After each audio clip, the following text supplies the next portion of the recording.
Olá, irmãos e irmãs, a paz do bom Deus, sejam bem-vindos para mais um momento de oração, mais um momento de meditação, mais um momento de nos entregarmos, nos confiarmos, nos dedicarmos ao mergulho, à profundidade das Sagradas Escrituras. Eu sou o irmão Daniel Arcanjo, carmelita pequeno da comunidade Chuva de Rosas, e que bom ter você aqui mais uma vez para rezarmos, para meditarmos, para contemplarmos as palavras do Senhor, que quer nos ensinar, quer falar conosco. E hoje, de modo muito especial, hoje nós temos justamente mais uma santidade, mais algumas vidas de santidade que podemos trazer para os nossos corações e usar nossas vidas como exemplos, verdadeiros exemplos, que nós possamos conhecer mais e mais também da vida do bem-aventurado Inácio de Azevedo, presbítero, e seus companheiros mártires, eles que estavam a caminho do Brasil e que foram martirizados, mortos por situações específicas que nós vamos comentar daqui a pouco.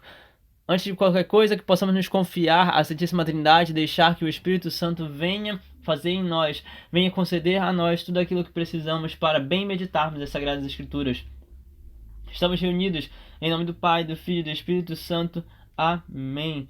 Vem, Espírito Santo, e concede-nos o dom da inteligência, o dom do conselho, o dom da fortaleza, concede-nos todos os dons necessários para compreendermos as tuas Sagradas Escrituras, para que possamos entender verdadeiramente tudo aquilo que está escrito, para que possamos de fato mergulharmos profundamente e assim possamos compreender tudo aquilo que faz parte de nossas vidas, tudo aquilo que nós precisamos para conhecermos mais das Sagradas Escrituras. Vem, Espírito Santo de Deus, toque nossos ouvidos para que possamos ouvir tua doce voz e escutar as palavras de vida eterna e aumentar a nossa fé assim. Vem, Espírito Santo de Deus, concedendo o discernimento. Vem, Espírito Santo de Deus, tocar os nossos olhos para que possamos abrir assim os olhos de nossas almas, os nossos olhos espirituais. Vem, Espírito Santo de Deus, tocar nosso nariz, soprar em nós a vida e que assim possamos ser inspirados pelo teu santo evangelho. Vem, Espírito Santo, e toque nossos lábios para que seja dada a nós a dignidade de falar profundamente da tua santa palavra e assim testemunhar quem tu és. Vem, Espírito Santo de Deus, e toque nossas mãos para que possamos seguir firmes, operando as obras de tuas mãos e construindo o teu reino aqui neste mundo. Vem, Espírito Santo, e toque os meus pés, toque nossos pés, para que possamos estar revestidos com as tuas sandálias sagradas e assim possamos caminhar retamente rumo ao céu. Vem, Espírito Santo, e toque os nossos corações, inflamando-nos com o teu fogo abrasador. Toque nossas almas e queima-nos inteiramente para que sejamos purificados, lavados, incendiados pela tua chama viva, pelo teu fogo abrasador, pelo teu amor misericordioso que nos leva à santidade. Por Cristo Senhor nosso. Amém. Primeira leitura, livro do profeta Isaías. Naqueles dias, Ezequias foi acometido de uma doença mortal. Foi visitá-lo o profeta Isaías, filho de Amós, e disse-lhe: Isto diz o Senhor: Arruma as coisas de tua casa, pois vais morrer e não viverás. Então Ezequias virou o rosto contra a parede e orou ao Senhor, dizendo: Peço-te, Senhor, te lembres de que tenho caminhado em tua presença com fidelidade e probidade de coração, e tenho praticado bem aos teus olhos. Ezequias prorrompeu num grande choro. A palavra do Senhor foi dirigida a Isaías e ele disse: Vai dizer a Ezequias: Isto diz o Senhor, Deus de Davi, teu pai. Ouvi a tua oração, vi as tuas lágrimas. Eis que vou acrescentar à tua vida mais 15 anos.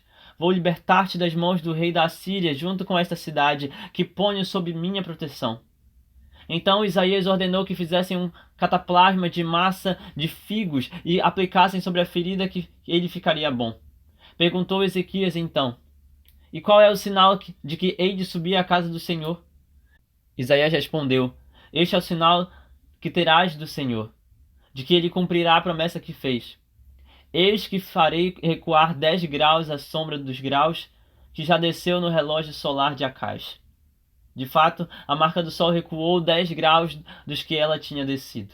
Palavra do Senhor. Graças a Deus. Salmo responsorial.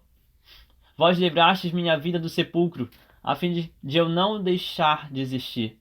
Vós livrastes minha vida do sepulcro, a fim de eu não deixar de existir.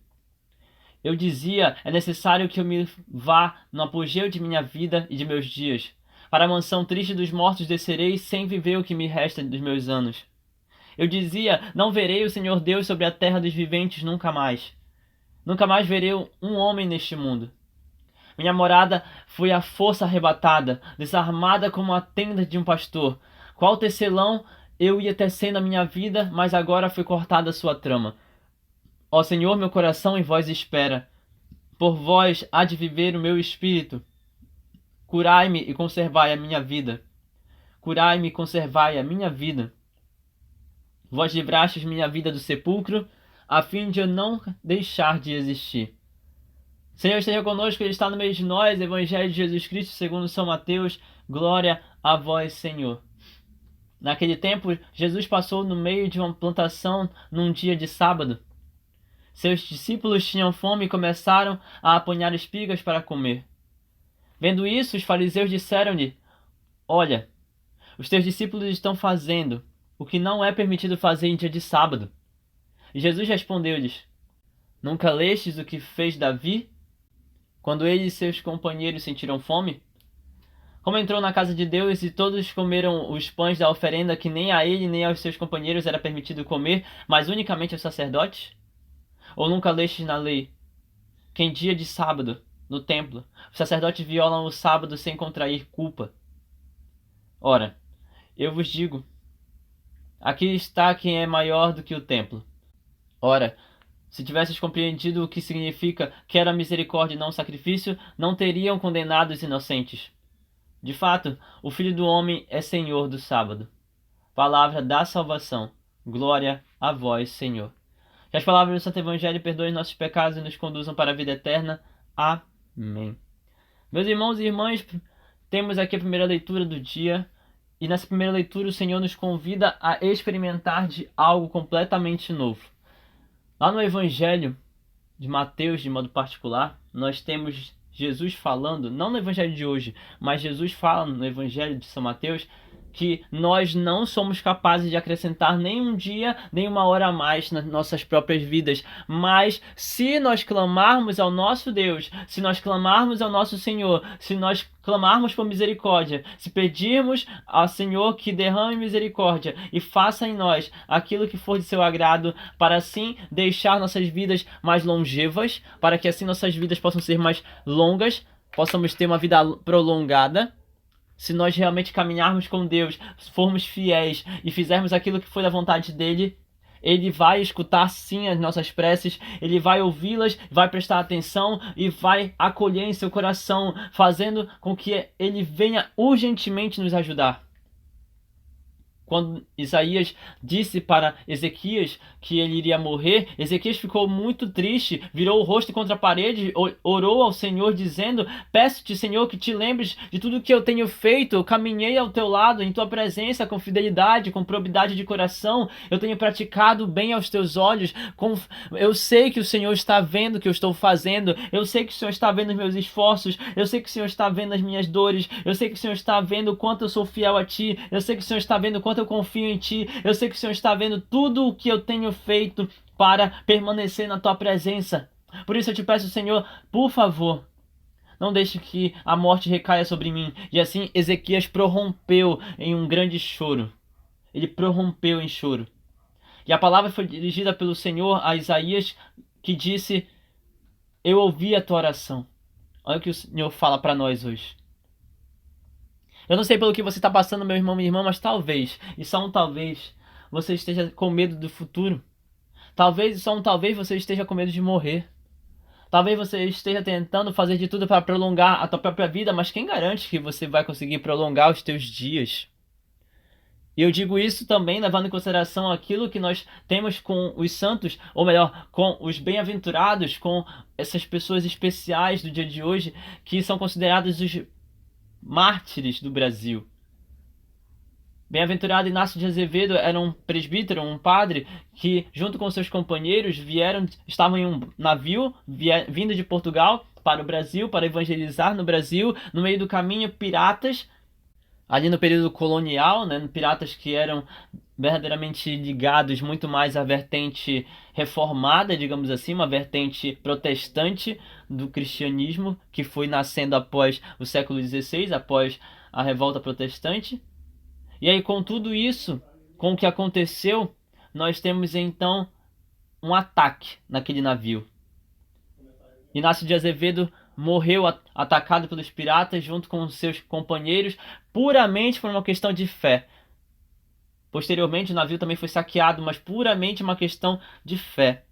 Eles eram católicos, presbíteros, padres, irmãos, que faziam parte dessa caminhada com o Senhor através do catolicismo e que foram atacados unicamente por esse motivo real, que é a religião, que é a guerra entre religiões, que infelizmente acontece até hoje. Naquela época era até mais forte do que hoje, de certa maneira, mas ainda assim atacados, mortos. E dessa maneira, meus irmãos e irmãs, eles não sabiam o tempo que eles iriam levar aqui na terra, eles não sabiam o que lhes esperavam. Eles confiavam plenamente no Senhor que o que tivesse de acontecer iria acontecer segundo a vontade de Deus, mas eles saíram de Portugal com o objetivo de evangelizar, com o objetivo de levar a palavra de Deus para o Brasil, com o objetivo de anunciar esse Jesus. E eles fizeram isso de uma outra forma, não com palavras, mas verdadeiramente com um testemunho que se reflete no próprio significado da palavra testemunho. Testemunho vem do grego martyrios, e eles alcançaram verdadeiramente o testemunho vivo, o testemunho pleno, que é o martírio. Eles alcançaram esse testemunho com suas vidas, testemunhando a glória de Deus. Meus irmãos e irmãs, diferente de Ezequias, eles não clamaram pedindo para que o Senhor prolongasse suas vidas, mas ainda assim, é interessante pensar que aquele que caminha com o Senhor, aquele que permanece em sua presença, assim como Ezequias, aquele que é fiel, aquele que é puro e reto de coração, este é imediatamente levado para perto do Senhor. O Senhor escuta suas orações, o Senhor escuta o que ele faz, o Senhor vê o que ele faz e por consequência, por resultado, o que o Senhor entrega para cada um destes filhos e filhas que são fiéis, o que o Senhor entrega para você quando você é fiel, quando você verdadeiramente caminha com Ele. Ele te dá a coroa da vida eterna. Ele te dá a coroa da vida eterna. Meus irmãos e irmãs, para nós, a salvação, ou melhor, o sucesso neste mundo, as coisas boas deste mundo, as coisas que o mundo mostra para nós, nos apresenta aqui neste lugar, não é verdadeiramente as recompensas que Deus vai nos dar. Se nós pedirmos, Ele vai nos dar, mas não é sobre isso, não é essa que deve ser a nossa prioridade. Nossa prioridade deve ser nos entregar completamente ao Senhor e esperar, confiando nele, para que a nossa vida possa ser entregue a Ele e Ele possa nos dar a graça de sermos salvos, de termos a vida eterna. Os nossos testemunhos, as nossas orações, nossos momentos de tribulação, nossos momentos de dificuldade, de provação, os nossos momentos onde realmente queremos estar na presença do Senhor com fidelidade, com probidade e testemunhamos Jesus Cristo constantemente, todos os dias, não querendo uma recompensa deste mundo, não esperando receber recompensas neste mundo, mas verdadeiramente esperando a recompensa final, a maior de todas as recompensas, a recompensa primeiríssima, que é a salvação e a vida eterna. É isso que nós precisamos viver, é assim que nós precisamos viver. Buscando alcançar algo que vai muito além, meus irmãos e irmãs, muito além de qualquer coisa que nós temos, que nós fazemos, que nós podemos fazer aqui neste mundo. Nós precisamos querer a vida eterna. Nós precisamos querer a vida eterna. E se for necessário, dar as nossas vidas para que consigamos a vida eterna. Mas não te preocupas, talvez você esteja passando por situações de profunda dor, de profunda dificuldade. Talvez você tenha sido assaltado, talvez você tenha sido roubado, talvez alguma coisa, alguém tenha roubado as tuas alegrias, tenha roubado as tuas forças, as situações do teu dia a dia estão roubando o teu ânimo, talvez você esteja completamente imerso em lágrimas, assim como Ezequias, mas o Senhor fala para ti hoje: ouvi a tua oração, eu vi as tuas lágrimas, eis que vou acrescentar a tua vida, eis que vou acrescentar a tua vida. Eis que vou te libertar das mãos dos teus perseguidores. Eis que vou te colocar sob a minha proteção. Olha o que o Senhor fala para você hoje. Olha o que o Senhor te entrega hoje. A capacidade de te fazer lembrar que você é filho, que você é filha e que você vai ser cuidado. E se você caminhar sempre com Ele, próximo a Ele, clamando a Ele, se desapegando completamente daquilo que é pecado e se voltando unicamente para o teu Senhor, Ele te escuta com muito mais facilidade. muito mais facilidade. E assim nós poderemos então cantar, assim nós poderemos então entender, entoar aquilo que está nos salmos, que na verdade é uma continuação, não é nenhum salmo, é um responsório. Nós poderemos então compreender aquilo que está no capítulo 38 de Isaías. Vós livrastes minha vida do sepulcro, a fim de eu não deixar de existir. Nós que passamos por tantas situações onde achamos que vamos morrer, nós que passamos por tantas situações onde achamos que estamos condenados, nós passamos por situações onde parece que nada dá certo, nós passamos por situações onde parece que nós estamos no fundo do poço. Mas se nós clamarmos, se nós rezarmos, se nós esperarmos no Senhor, se nós nos lançarmos no seu poder, se nós nos lançarmos em seu espírito, se nós realmente esperarmos por Ele, Ele vai curar, vai conservar nossas vidas, vai nos guardar, nos proteger, vai verdadeiramente nos livrar da morte, do sepulcro. Ele vai nos livrar de tudo aquilo que é maligno e vai nos levar para a glória da pátria celeste no céu. E uma das coisas que eu gosto muito nesse evangelho de hoje em particular é poder compreender, junto com o que aconteceu com os mártires, né, o bem-aventurado Inácio de Azevedo, junto com o que aconteceu com Ezequias, algo que para mim é muito forte, é perceber que para o Senhor não existe um dia para promover a salvação. Para o Senhor não existe um dia para se revelar o que de fato Ele faz em nossas vidas. Para o Senhor não existe um dia específico para que Ele seja o Senhor, para que Ele seja poderoso, para que Ele seja nosso Deus. Ele é Deus em todo o tempo. Ele é bom em todo o tempo. Ele é salvador em todo o tempo. Ele é misericordioso em todo o tempo. Ele é amor em todo o tempo. Ele salva de domingo a domingo, Ele salva também no sábado, Ele é Senhor do sábado, não importa o dia, não importa se você está em perigo hoje, se foi ontem, se será amanhã, não importa, Ele está presente, meus irmãos e irmãs, Ele está presente. Ele é o Senhor, Ele é o Senhor. E naquele momento em que os bem-aventurados, o bem-aventurado Inácio de Azevedo e os mártires, seus companheiros mártires, no momento em que eles estavam ali naquele barco, eles não sabiam qual seria o dia. Eles não sabiam qual seria o dia, meu irmão, minha irmã. Eu não sei qual vai ser o dia da tua salvação. Eu não sei qual vai ser o dia do teu resgate. Eu não sei qual vai ser o dia, mas uma coisa eu sei. Tudo depende do quanto você se lança na misericórdia de Deus. Tudo depende do quanto você se lança no Senhor. Tudo depende do quanto você se lança em Deus Pai. Tudo depende do quanto você se lança na cruz de Cristo. Quanto você se lança aos pés do altar, o quanto você se lança diante do Senhor Jesus. Tudo depende do quanto você se abre para a ação do próprio Deus, do Espírito Santo em você.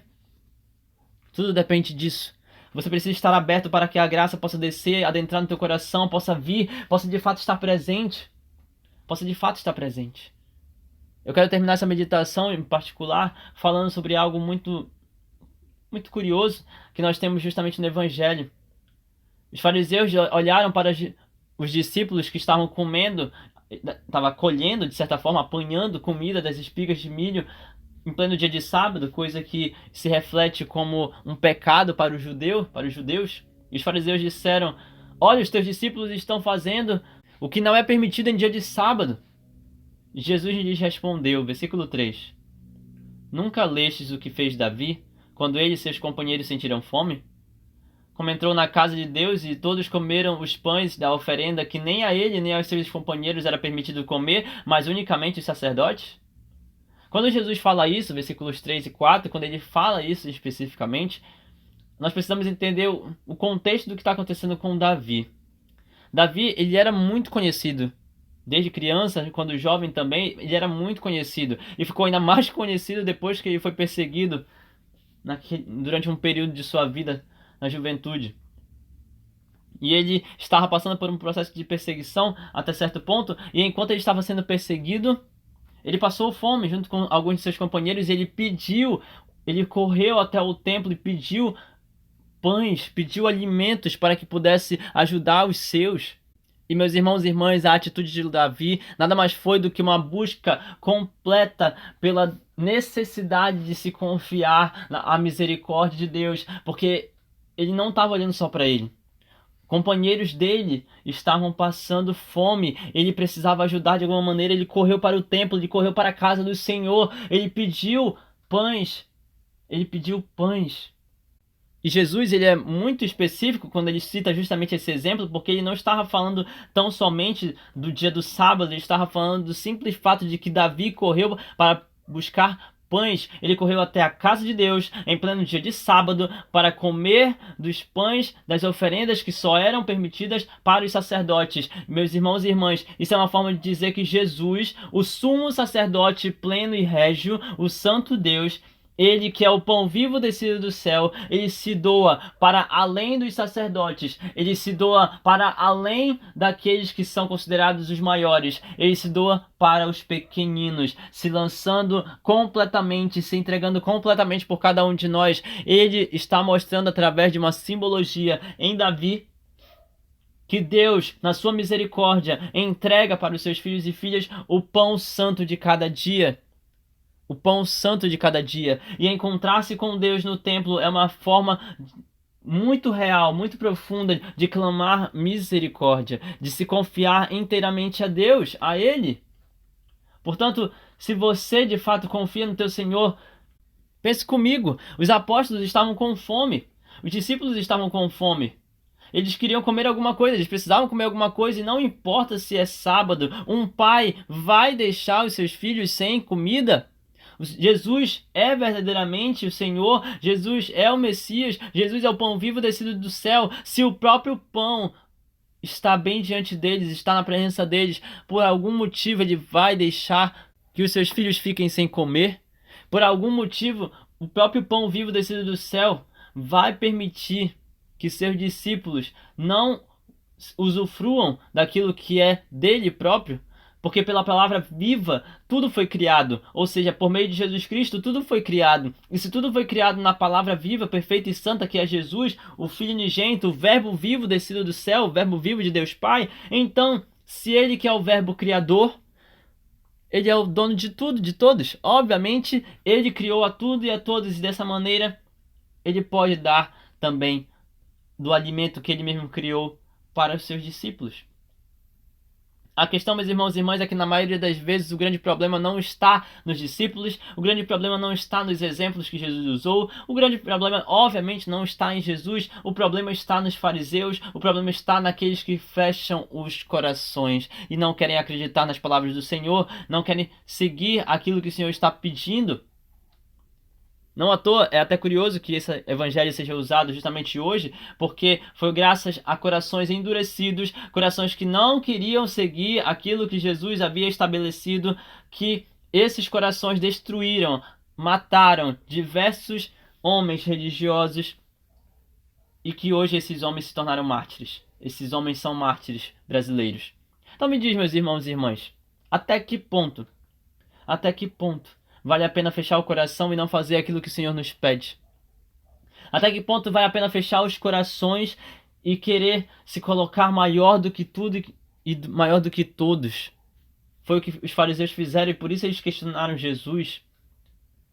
Ou nunca lestes, continuando Jesus, ou nunca lestes aquilo que está na lei, que em dia de sábado no templo os sacerdotes violam o sábado sem contrair culpa alguma. Isso aqui foi um exemplo muito direto de Jesus dizendo: vocês estão contraindo culpa, mas vocês acham que não. Vocês estão fazendo coisas contra o dia do sábado, mas vocês não estão colocando isso no peso da vossa consciência. Vocês estão fazendo coisas que são completamente erradas, mas o fato de que vocês são sacerdotes e o povo não é, porque o povo não sabe o que vocês fazem no sábado, vocês não estão contraindo culpa nenhuma. Mas Deus vê. É uma forma de Jesus dizer: Deus vê. Meus irmãos e irmãs, mais vale para nós nos confiarmos inteiramente a Jesus, que vê tudo, que sabe de tudo, que é o verdadeiro Deus, que é o verdadeiro Senhor, para que no dia final nós possamos totalmente nos voltar para Ele e dizer: Senhor, estamos indo embora. Eu confio que o Senhor vai verdadeiramente nos salvar e nos levar para a vida eterna. Assim como fez Ezequias, assim como clamou Davi, assim como fez tantos outros, assim como fez o beato Inácio de Azevedo e seus companheiros mártires que confiaram inteiramente na misericórdia de Deus e foram levados para o céu. Que assim também nós possamos confiar a misericórdia de Deus nas nossas vidas e permitir que o Senhor possa guardar-nos. Assim, deixando que o Senhor possa purificar nossos corações e tomar-nos inteiramente para Ele. Louvado seja nosso Senhor Jesus Cristo, para sempre ser louvado com sua mãe Maria Santíssima, seu paizinho São José. Que as bênçãos de Deus Todo-Poderoso sejam derramadas sobre cada um de nós, com o poder de seu sangue preciosíssimo, em nome do Pai, do Filho e do Espírito Santo. Amém. Que a paz do bom Deus permaneça em nossos corações. Até o próximo momento de meditação.